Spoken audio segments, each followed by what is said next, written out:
What's up, YouTube? My name is Skill87, and today's video I'm going to be reviewing for PlayStation 4, Lords of the Fallen. Okay, look at that cover.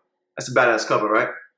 So when Bandai Namco had announced that they were creating a game, well, publishing a game that would intrigue or catch the eye of the Demon Souls Dark Souls player, that immediately caught my attention because I'm a humongous Demons and Dark Souls fan. So when I was really on the hype train for this, and when the game came out, I was I bought it, took my sweet ass time, started playing Tuesday, beat the game today. So after playing this game and not cheesing it, I play as a paladin. Well, if you don't know, it's not what it's called in the game. That's just RPG fans know what I'm talking about. I play as a paladin, high defense, low attack build, all about survivability. I can also say that, they got something with this. This game is not perfect. Matter of fact, it's not even great. It's very good. It's a very good game. It is a very, very, very good game. Now, what's holding it back is a lot of technical issues, which I'll get into. But once you play the game, once you beat it, you're going to say, wow, you know what? Despite some technical issues, I really enjoyed this game, and I really want to go through it a second time. That's how much I enjoyed my experience. The best way to put this game is they took everything that made Demons and Dark Souls what it was, toned it down slightly, and gave it an art style that resembles Kingdoms of Amalur, if you remember that game. The game is not as dark in Demon Souls, but with its kind of just intense colors and kind of comic art style approach, which is similar to Kingdoms of Amalur, it takes two different games, kind of blends them in, and you get Lords of the Fallen, which by all means is a good thing. Okay, now there are some things I'm going to talk about negatively with this game that they need to improve on if they ever decide to do a sequel. But I will say, like now, before you even get to into the nitty gritty, this is a good game.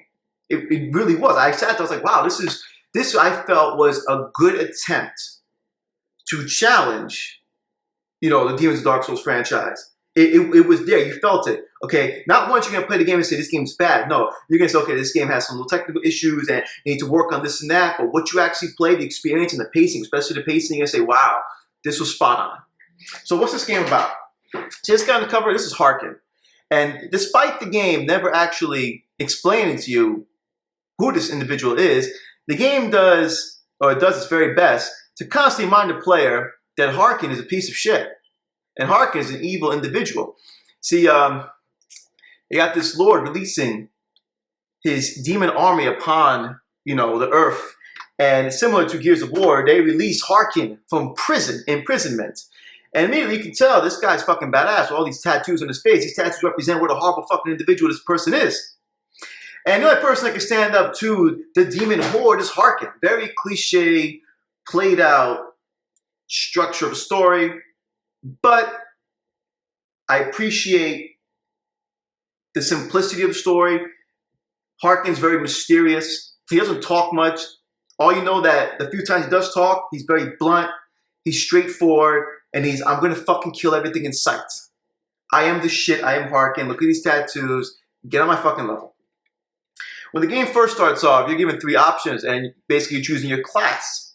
You get to be a cleric, which is more or less a paladin, a warrior, and or a thief. Well, trickster, whatever the fuck they call it. But tank, DPS, and tank, DPS, and other DPS. There's two different styles of DPS.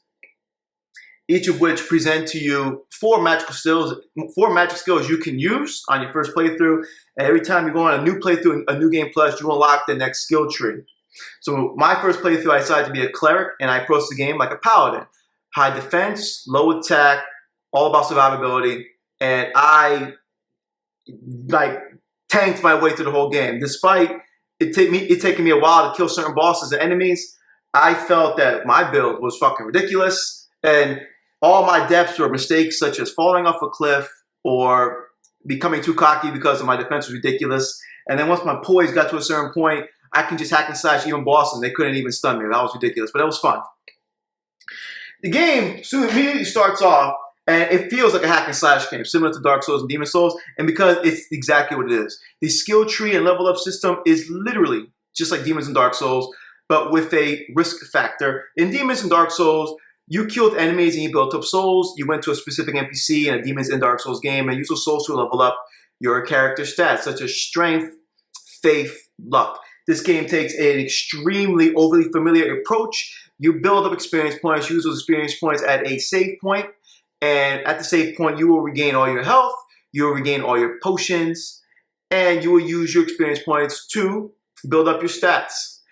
The stats you have are just like Demons and Dark Souls. You have more endurance, you can hack and slash more and carry more equipment. The more strength you have, the more badass weapons you have, the more faith you have. It's all self-explanatory. I'm not going to get into that. If you play Demons and Dark Souls or any other RPG, then your experience from prior games and other games of this genre will pretty much carry you through the introduction of Lords of the Fallen.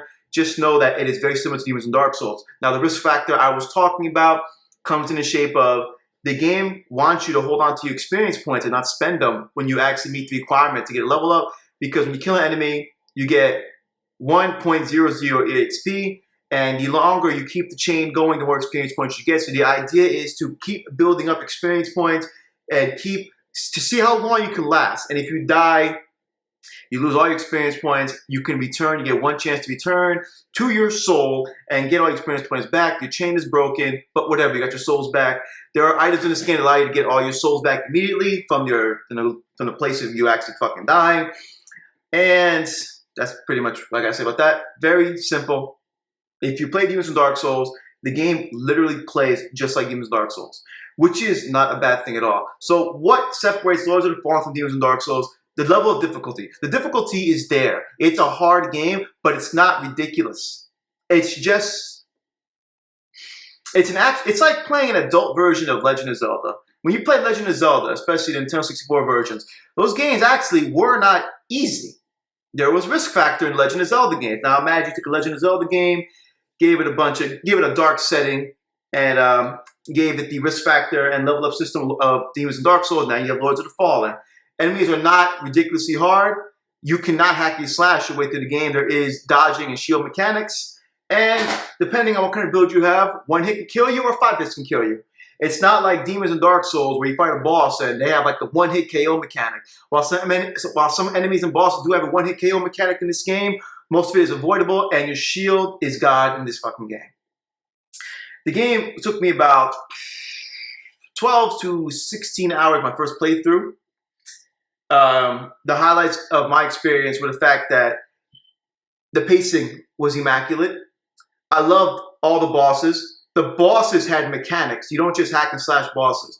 Every boss is a secret to beating them. You can, in a sense, cheese a boss, or you can actually utilize a boss's weakness and fuck them up. One example, slight spoiler, you're going to fight a boss in a graveyard, and eventually the boss builds up a one-hit KO. And the way of surviving this is actually to go to a specific part of the area to survive the blast. These are mechanics that you would typically see in MMO games, and it's nice to see such mechanics in a single-player experience. This game, unlike Demons and Dark Souls, has no online features. There is no soul system. There is no other people helping you. It's a strict solo experience.